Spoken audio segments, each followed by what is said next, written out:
Mm, My parents had actually done a course, and they, to be honest, I thought they joined a cult, but it was fine. They just found property investing, and they kind of told us all about it, and it sounded like another way of life, basically, something that we'd not really considered.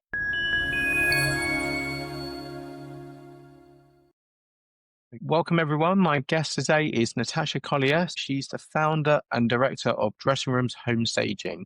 It's a Yorkshire-based company helping developers, landlords, and agents transform properties from blank canvases into homes that sell faster for more. So, thank you for joining us. Welcome. Thank you very much for having me. You're very welcome. So, just to start off, can you give us a quick origin story when you launched and the core services you run today, and how did you get to where you are now? Yeah, of course. I basically started dressing rooms straight out of uni. The reason I started dressing rooms was because my partner and I started property investing. So we kind of found it as an avenue. My parents had actually done a course, and they, to be honest, I thought they joined a cult, but it was fine. They just found property investing, and they kind of told us all about it, and it sounded like another way of life, basically, something that we'd not really considered. We went on an investment course, a property course, and got very hooked by it immediately, and kind of saw that as the future for us. But alongside property investing, we felt it made sense to have a service-based business as well. So something that we can become mortgageable on and things like that. So it started out as, to be honest, a bit of, well, it makes sense to do that so we can do property. And I'd always had an interest in interiors and design. So I was kind of like, perfect, we can kind of use that. And it's on the side of property. Whereas actually what it's turned into is a business that I adore, an industry that I love, and it's become really, really important to me and much, much bigger than we ever intended it to be. So yeah, we've been going about 4.5, 5 years officially. But like I say, I would say we're playing at it at the beginning. And then we went traveling the world. We made some money from dressing rooms. We made some money from property. We decided to spend it all and go traveling the world, as you do. And then when we came back from that, I was like, no, this is absolutely what I want to do. It's what I love, and I can really see the future for dressing rooms. So that's kind of when I would say we went all in on it. Um, so yeah, we started off, we were just doing staging for sales. That is literally furnishing empty properties, making them look 100 times better than they do, and helping them, to sell for more money, like you said, and faster. So that was our core service, and it always has been our core service. So that's traditionally what you call home staging. And then in lockdown, we went. Obviously, the property industry shut for a little while. Thankfully, not very long, but it did shut for a little while, and it gave me an opportunity anyway to focus on virtual staging, which is something that I had looked at before but never put properly into practice. So after lockdown and everything, we kind of launched virtual staging, and then we've also expanded to include furnishing HMOs, so your student houses, your working professional houses, and also serviced accommodation, so Airbnbs effectively. And so now we offer those 4 services, as well as we do show homes for builders as well, which is staging for sale. It's just a little bit of a longer run on it. But yeah, we've won awards for our services. We've had many, many, many a happy customer. So it's really rewarding to kind of look back and see, where we are now. Yeah. Amazing. When you started the company, how did you go about positioning it? I mean, what gaps did you see in the market that others weren't quite filling? Yeah, I mean, when I started, there was nowhere near as many home staging companies as there are now. I mean, there's all sorts popping up now because the industry itself is growing, which is wonderful. But when I started, there really weren't that many, and very little in our area. So we're based in West Yorkshire, and we cover about a 2.5 hour radius, which, to be honest, is an awful lot of the north. So up to the sort of Newcastle, down to Derby, across to Liverpool on that side, across to like Hull on that side, and Scarborough and things. So we cover quite a big area, and there really wasn't any companies doing it in our area. And there specifically wasn't any companies doing what I would call normal furniture for normal houses. You'll find down south, there's a lot of more luxury companies that are, maybe putting designer furniture in, and they're really aiming for that £2-3 million property. Up north, you can't really be affording to pay £10,000 for your staging on a 2-bed terrace. It just isn't viable. But the magic of staging still works in these normal houses. So that's really where we are positioned. We are normal furniture in an elevated way, but very much achievable for your everyday person that is buying these 2, 3, 4-bed family properties. So yeah, that's where I'd say we sit and where we've always sat in the market. And there's been other companies, they've popped up that are now in that kind of same space, which is great because it really just feeds that industry. It becomes the norm basically in that level. Yeah. But yeah, normal houses, normal furniture for normal houses is kind of what I like to think we do for people. Like that. I mean, people tend to think that staging is just like making things look nice, but how would you describe actually the real impact it has on sales or rental outcomes Yeah. after you've done what you do? Yeah, of course. So it sounds fluffy. It's everyone just thinks it's the cushions and the artwork. And it is to some extent, but it the difference between an empty property and a staged property is just phenomenal when you look at kind of before and afters, and you can see how much more life there is in the staged version.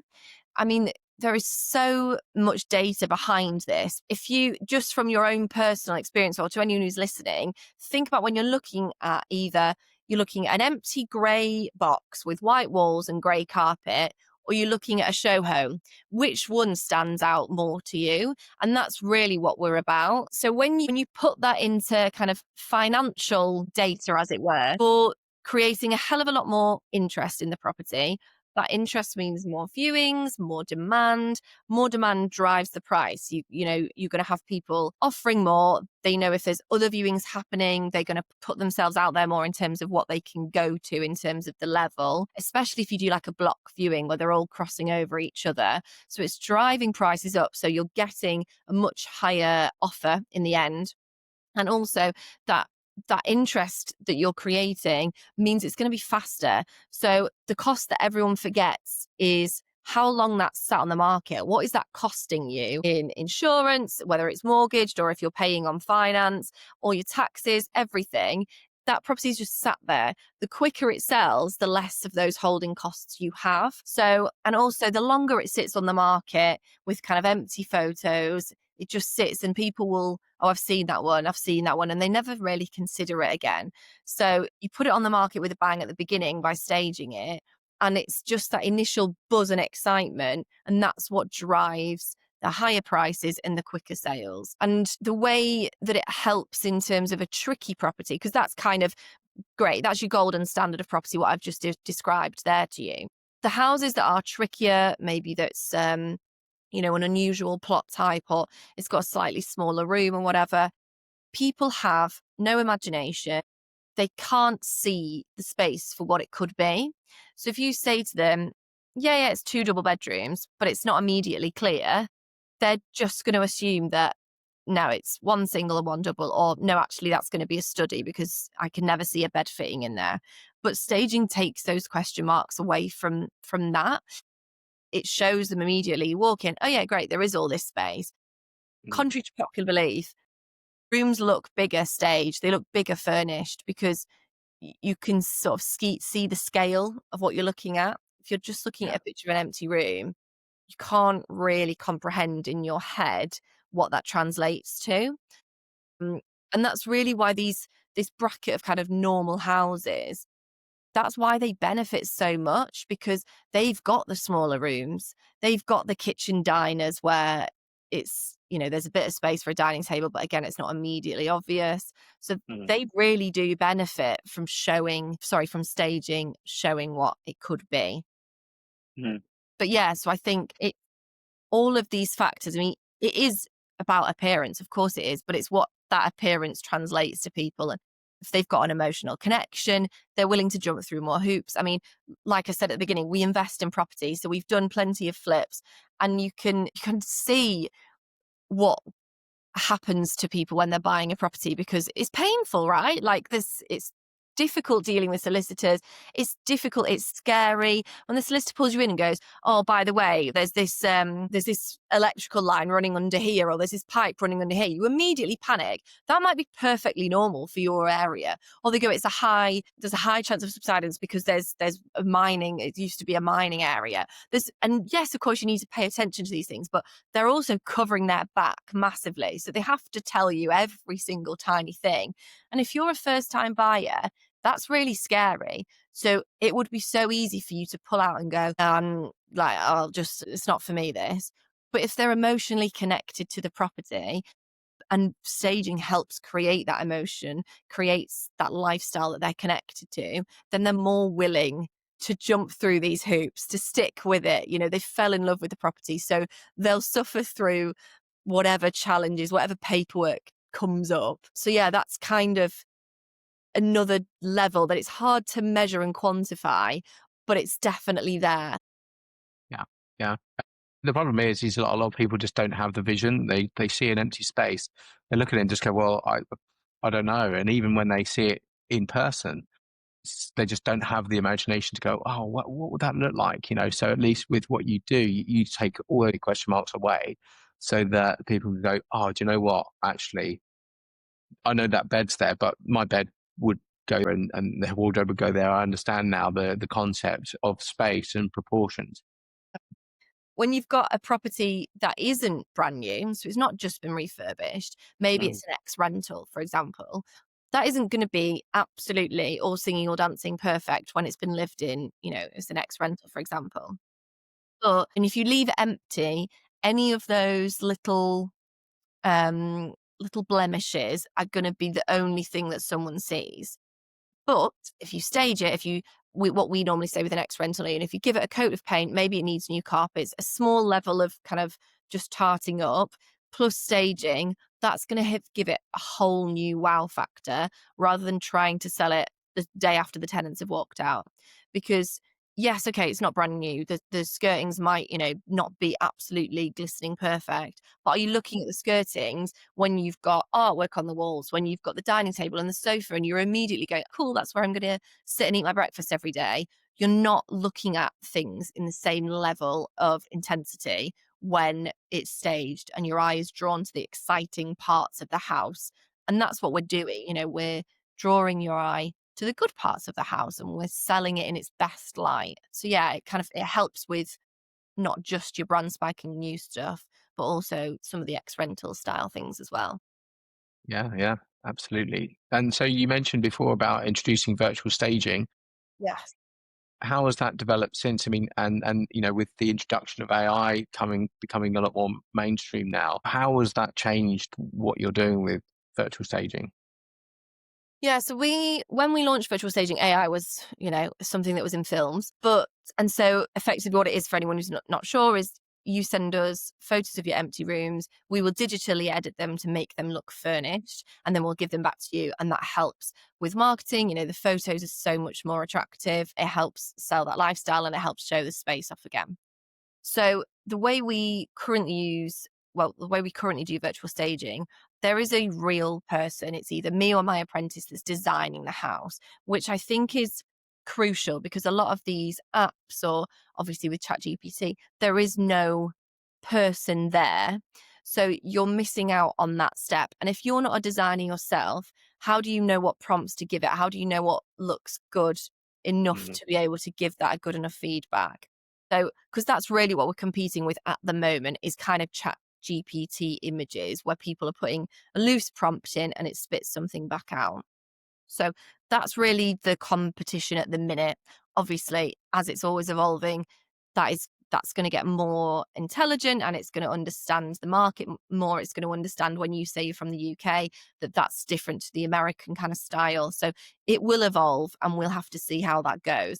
But, it's virtual staging, thankfully, is just one of the services that we offer. It's not kind of our main bread and butter. So if it does die a death in the next few years, then so be it. However, at the minute, it's not a crazy concern right now because the alternative isn't good enough for what people are expecting from virtual staging. Like I say, you're missing out on that human touch of actually designing the property for the best way it should be done. You know, when we do virtual staging, we say, who's it for? What's the aim here? Like, who are we trying to attract? So we know, we can understand the markets, then we can design for that market. But yeah, it's like every business, I'm sure, is gonna have to change its ways because of AI and things like that. But yeah, it's one of those where at the minute it's a concern for the future, for the next couple of years, but it's right now, I still think our service is, you know, a lot better than what you can Mm. get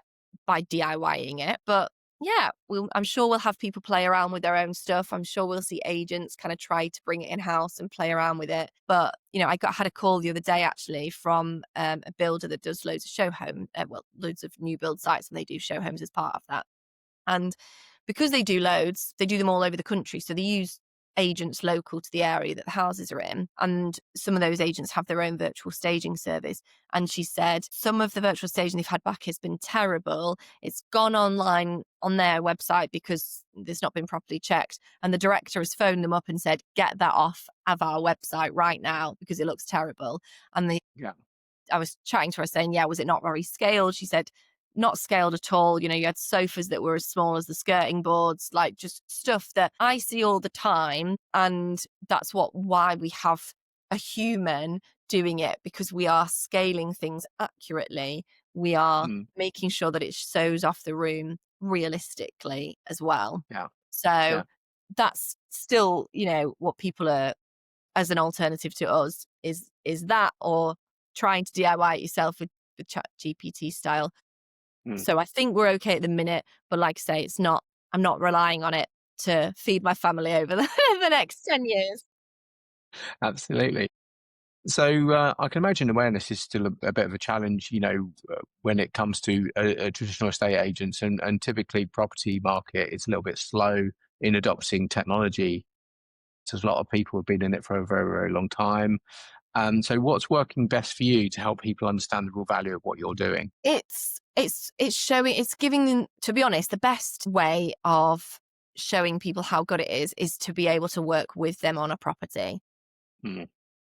Having a real life example that they have seen how it's performed in the past, they can see how it's performing now it's been staged, is by far the best way of doing it. But it's getting your foot in the door to be able to do that. So, you know, we have loads of case studies where it shows just how much staging has helped. I mean, case studies where we've broken the ceiling price for the area and it's sold within the first week over asking price. And that's kind of like brand new sparkly property and with staging.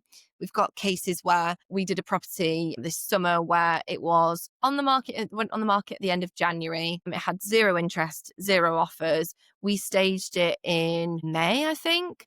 We staged it on the Friday, and by the Wednesday they'd accepted an asking price offer on it. So it was Friday. That's when we did it. So the photographer must have done it on Friday. They must have launched it on the Saturday. And then, yeah, by Wednesday, it was like, yeah, we've accepted an asking price It's offer on it. amazing.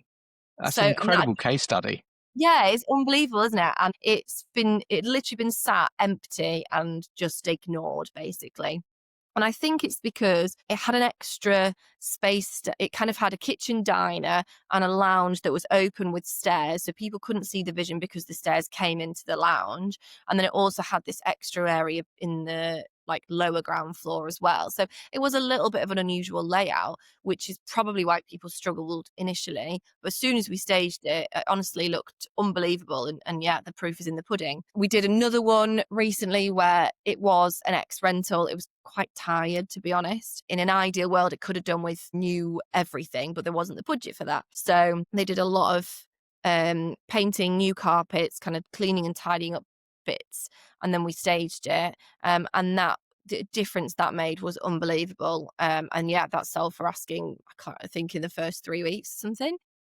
Amazing. So, and it was a big house, so it wasn't like an easy, like not everyone was looking for it, if that makes sense, because it was a bigger house.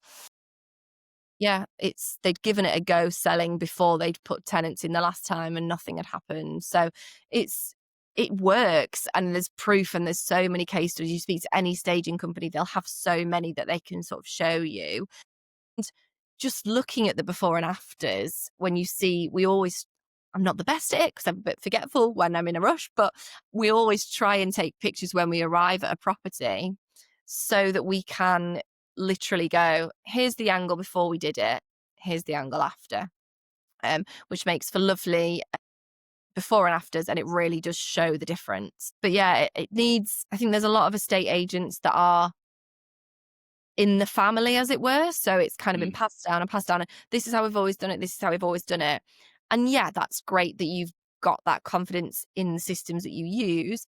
But equally, just because you've always done it one way doesn't mean there's opportunities for improvement, opportunities to increase your margins, opportunities to get more sales that are quicker and, higher value. So yeah, it just needs more awareness. And like I said at the beginning, with the fact that there's more staging companies now, the industry is growing.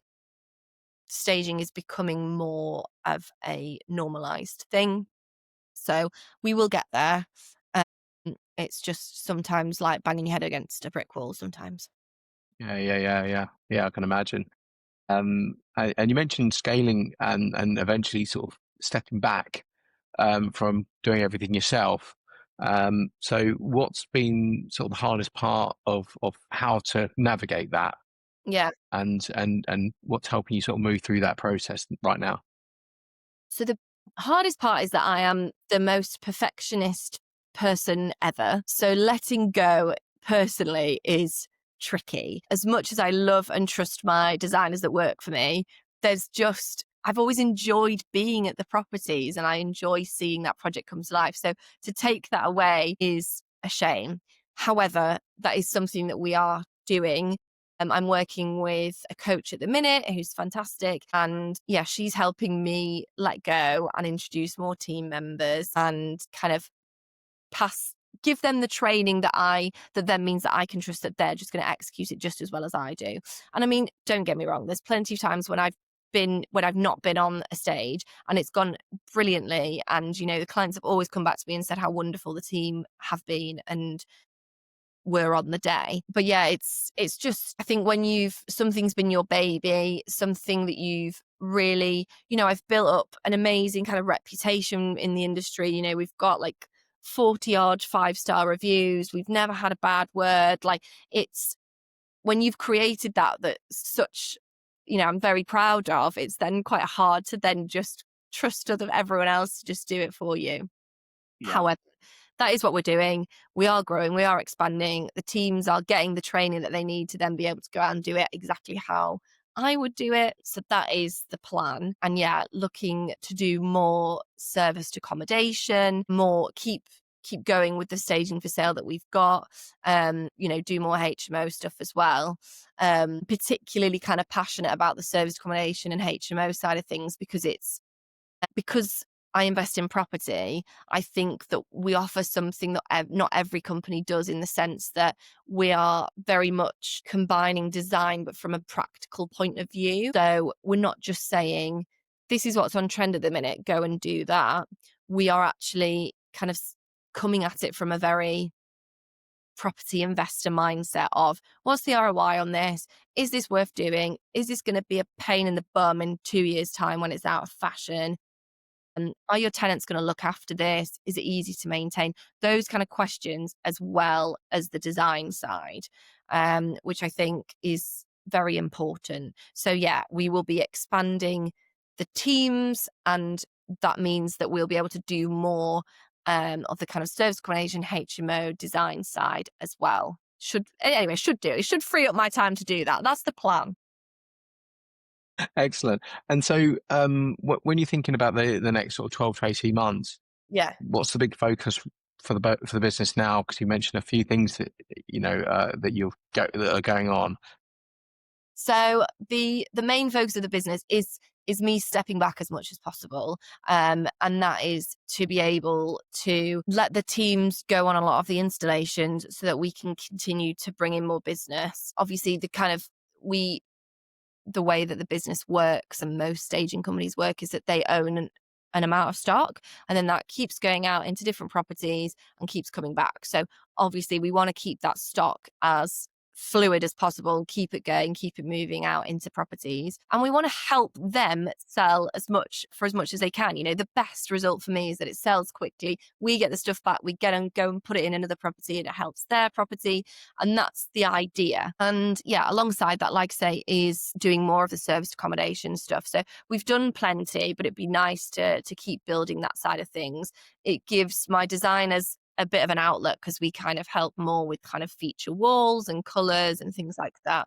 It gives them more freedom because obviously the furniture stays in the serviced accommodation. So rather than being restrict is quite a negative word, but rather than being contained by kind of the fact that we own a certain amount of stock and that needs to kind of work keep working with the service accommodation, because it's all going and staying in the property. There's a freedom to that, in terms of buying exciting kind of new bits and bobs to go in it. And that, as well with that, we are kind of in talks with a new supplier, which means we're going to be a lot more competitive on the pricing on service accommodation as well. So it feels like a natural and exciting route for us to go down.